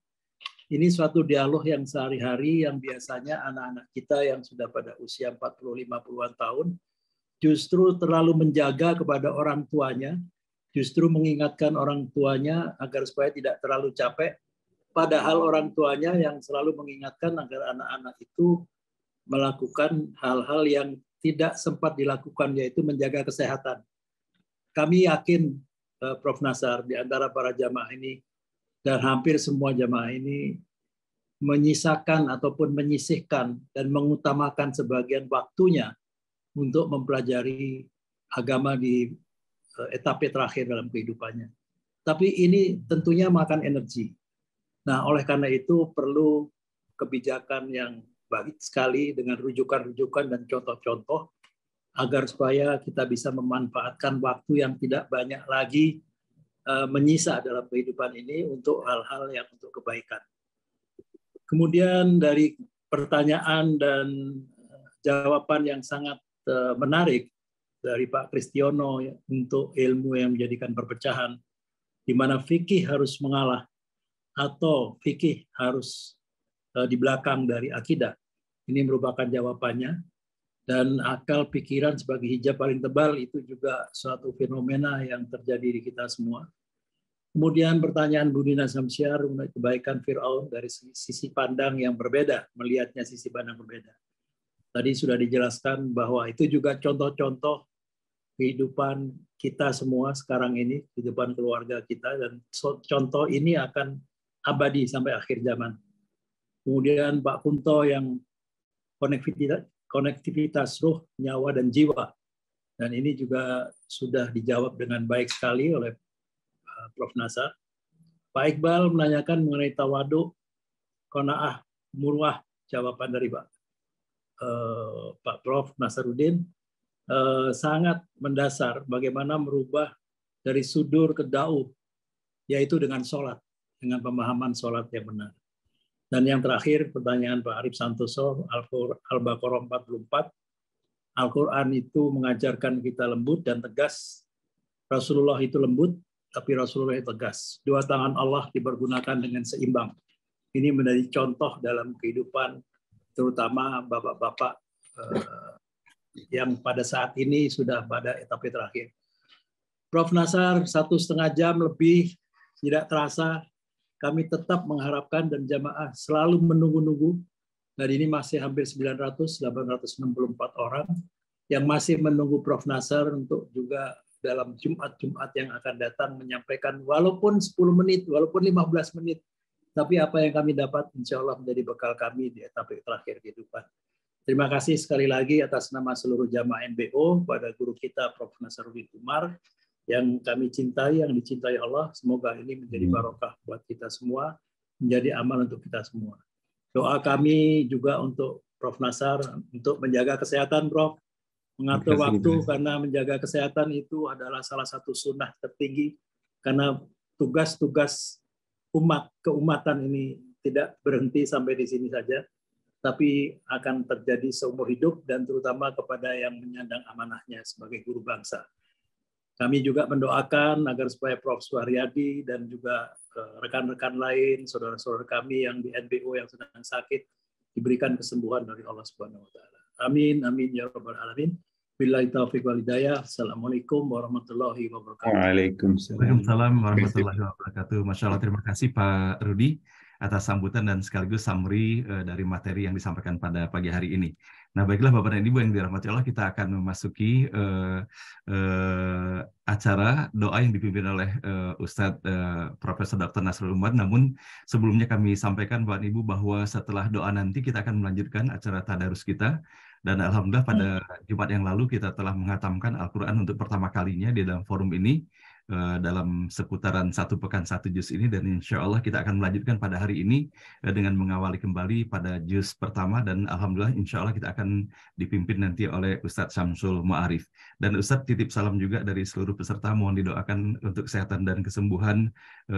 Baru terdaftar kembali nama selain dari nama yang telah disampaikan tadi pagi, untuk kesehatan Ibu Dr. Yulhaini atau yang kita kenal dengan Ibu Nonon, dan juga untuk Ibu Cutnoni yang dalam keadaan sakit, kemudian Prof. Safan Hadi, Ibu Sri Bebasari, Pak Syarif Ahmad Syaripura Dimaja, Pak Dedi Junaidi, serta Pak Yasmil Anwar yang dalam pemulihannya, serta yang berada di ICU sekarang ini adalah Ananda Arya Rewardana Mahendra bin Dadi Hendarmin, putra tercinta dari Ibu Oce Hendarmin. Demikian Ustadz, serta mohon doa restu juga bahwa buku Beranda NBO telah terbit Ustadz sekarang ini dan telah terdistribusikan. Semoga mendapatkan limpahan rahmat, barakah dan ridha Allah Subhanahu wa taala. Kepada Ustadz kami persilakan Ustadz. Baik Bapak Ibu sekalian, kepada sahibul hajah, mari kita doa bersama. Semoga diijabah doa kita pada pagi hari Jumat ini. Rasulullah bersabda, ada satu rahasia besar pada hari Jumat. Manakala kita berdoa persis pada waktu terbukanya langit itu, maka doa kita semuanya akan diijabah. Semoga detik-detik ini pintu langit terbuka pada hari Jumat ini ala hadhihi niyah. Al-Fatihah.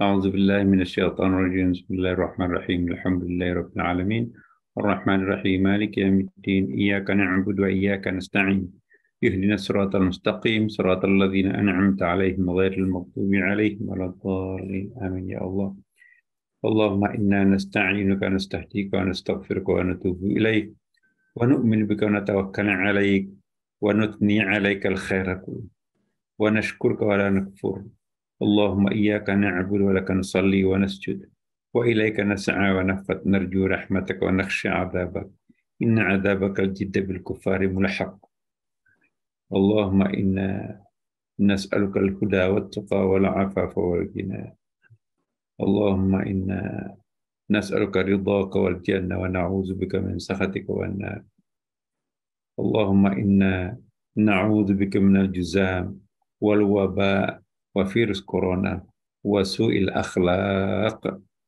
اللهم انصرنا من نصر الدين اللهم أعز الإسلام والمسلمين اللهم إنا نعوذ بك من الجزام اللهم يا الله انصرنا من نصر الدين رب ارحمهما كما ربونا صغارا رب زدنا علما مباركا وارزقنا فهما رضينا بالله ربا وبالإسلام دينا وبمحمد النبي واتباعا ورسولا ربنا آتنا في الدنيا حسنة وفي الآخرة حسنة وقنا عذاب النار وادخلنا الجنة مع الأبرار يا عزيز يا غفار يا رب العالمين صلى الله على سيدنا حبيبنا وشفيعنا ومولانا محمد صلى الله عليه وسلم سبحان ربك رب العزة عما يصفون سلام على المرسلين والحمد لله رب العالمين ببركة الفاتحة أعوذ بالله من الشيطان الرجيم بسم الله الرحمن الرحيم الرحمن الرحيم مالك يوم الدين إياك نعبد وإياك نستعين صراط الذين أنعمت عليهم غير المغضوب عليهم ولا الضالين آمين آمين يا رب العالمين السلام عليكم ورحمة الله وبركاته. Waalaikumsalam warahmatullahi wabarakatuh. Alhamdulillah, terima kasih Ustadz.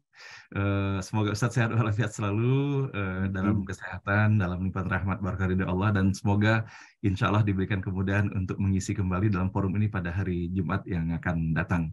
Nah, baiklah Bapak dan Ibu yang dirahmati Allah, dengan berakhirnya doa pada pagi hari, nah maka berakhir pula acara kita hari ini. Insya Allah kita akan berjumpa kembali pada hari Ahad nanti. Mohon maaf lahir dan batin Bapak dan Ibu sekalian. Wabillahi taufiq wal hidayah. Wassalamualaikum warahmatullahi wabarakatuh.